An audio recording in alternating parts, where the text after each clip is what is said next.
Hello, I'm Corbin Grubb, And I'm Andrew Carlton. and this is our video report for the Module 1 lab. The first task was to create a circuit containing a power source, an LED, and a resistor.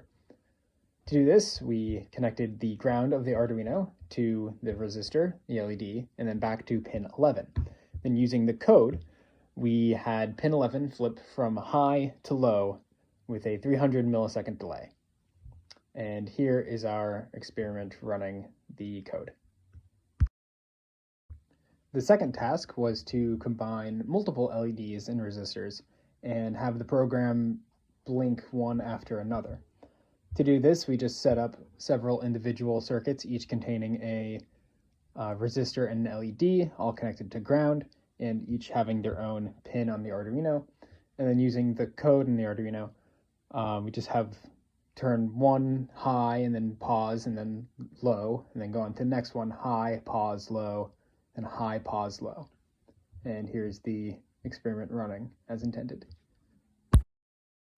The third task was to use PWM signals to have an LED slowly fade on and off.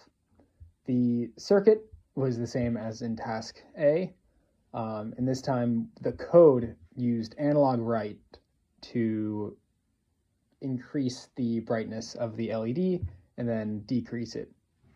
And once again, here is the video of the circuit running as intended.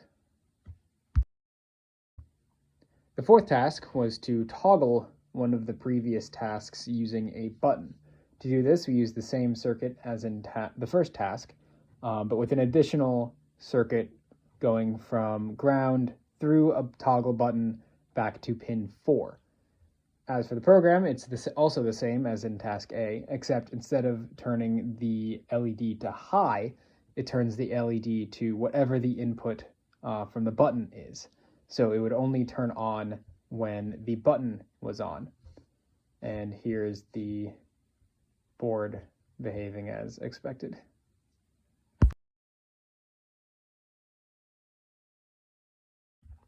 The final task was to use a potentiometer to vary the brightness of the LED.